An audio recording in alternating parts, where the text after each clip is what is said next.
Chapter 4.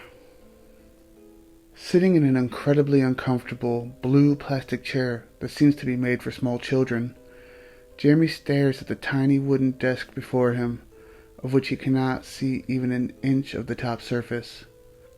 Twiddling his fingers nervously, he sits silently and waits alone in this claustrophobia-inducing closet of a room. To his left and his right are stacks of paper and files piled high atop filing cabinets and tables all around the room.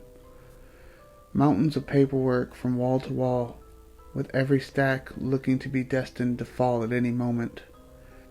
Jeremy looks about, not sure why he has to be here at this moment. As usual for recent history, he finds himself in a state of increasing unease. Jeremy hears shuffling behind him and turns his head slowly as somebody is approaching the door leading from this room. A shadow can be seen through the translucent window in the upper part of the door. The knob squeaks as it turns, jarring Jeremy's inner ear and causing a painful reaction in his face. As the door is pushed open, it nearly smacks right into the back of the plastic chair in which Jeremy remains seated. Although there is a clear couple of inches between he and the door, he still shifts away from the opening door as to make sure he is not to be stricken.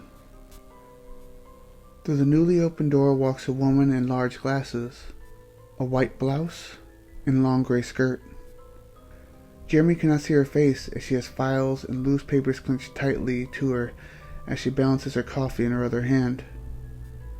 Jeremy looks around the room once more, wondering where is room for more paperwork, as the woman struggles around the mess of the room to make it to the other side of the tiny desk at which Jeremy is currently seated.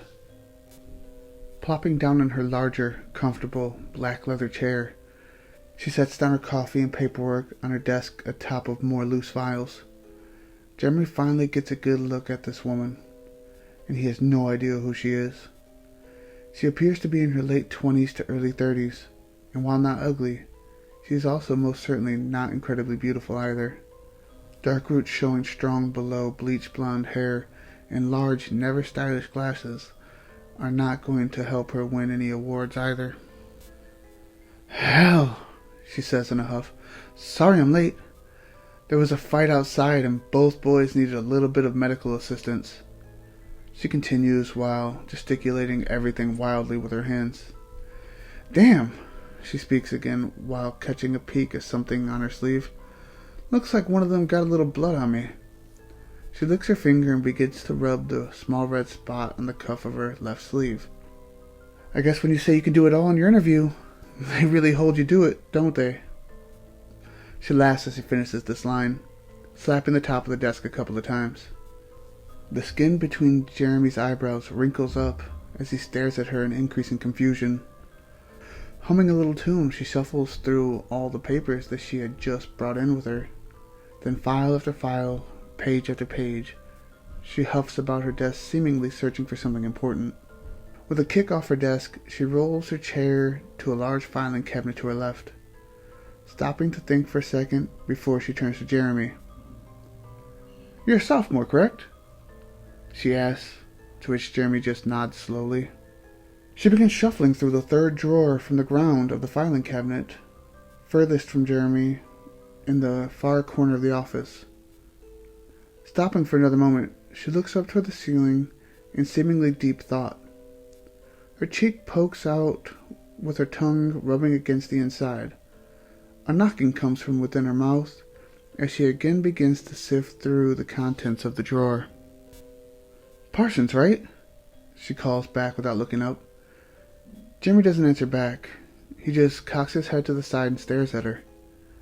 After a few seconds without an answer, the woman turns back toward Jeremy, staring at him with a puzzled look.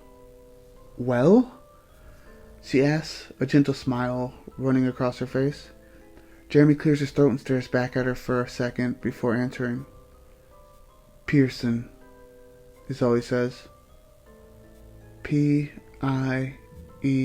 "Aha! Thank you!" she calls out before he finishes the spelling, and she pulls a file from the drawer and kicks her way back to her desk again. Placing the file on the desk before her, she begins to skim through the papers she had just retrieved. After a few moments of reading, she pops her nose up from the paperwork and smiles once again at Jeremy. "Oh," she begins. "You probably don't know who I am, do you?" she asks Jeremy. After seeing Jeremy shake his head, she continues to speak. My name is Sylvia Turner." She looks back at the papers and flips a couple of pages.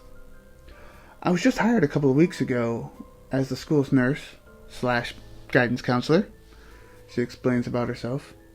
"Okay," she spills out in excitement. "I finally found your return files." She looks them over, and the smile she had been wearing begins to fade from her face. It takes her a few minutes, but she is finally able to look back up and make eye contact with the young man sitting across from her. Her uneasiness is spreading across the room and beginning to make Jeremy feel quite jittery. "Do you know why you're in here today?" Sylvia asks him. Slowly he nods his head while breaking free of their eye contact. Good," she answers back.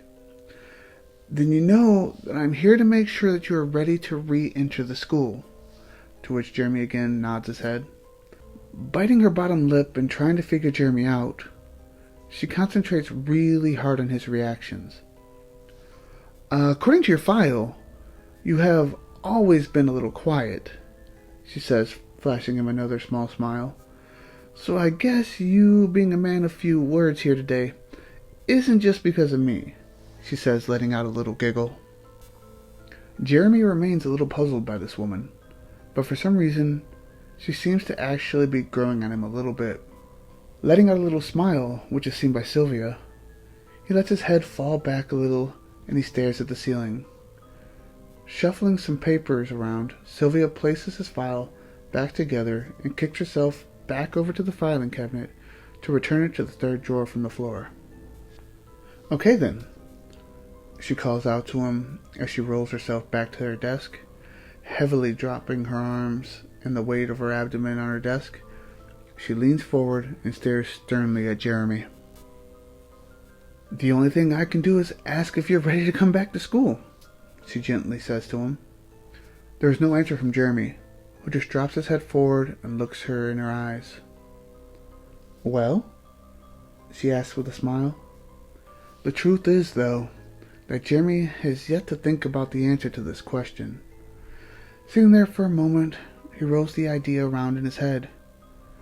Is he really ready to go back to school or not? He isn't quite sure. Not knowing if he'll be able to keep his attention up in class, or if he'll be able to make it through the day at school with no issues, scares him to his core. He doesn't want to break down in the middle of class, and he doesn't want to get in trouble constantly for not paying attention in class.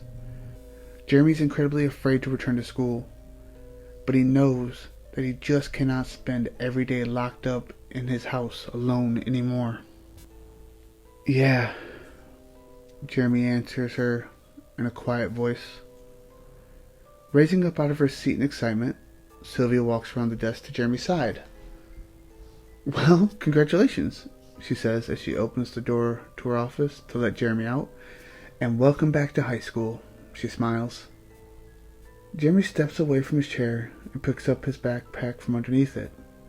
Gently placing her hand on Jeremy's shoulder, Sylvia leads him out the door and into the hallway. As Jeremy begins to walk away, he hears her voice from behind him. "Oh," she calls out. "Remember, you can come by my office anytime you need to talk or something." Jeremy slowly turns back to her and nods. "Okay," Sylvia continues. "See you later, kid." She smiles as she steps back into her office and slowly closes the door. Jeremy continues on his way down the hall and toward his locker. The smile she had given him wears off quickly, and he drags his way through the quiet, empty halls. His attention is not on the red and white walls that surround him, but on the black and white checker floor below. That is, until the bell rings, at which point a flood of students surround him in the halls.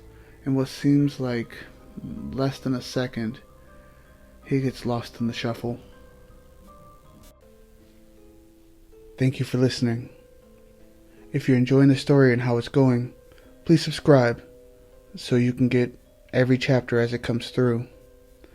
Discuss in the comments, plot threads, and where you think the story's going. Share with anybody you think might find it interesting. Until then, I'll see you next video.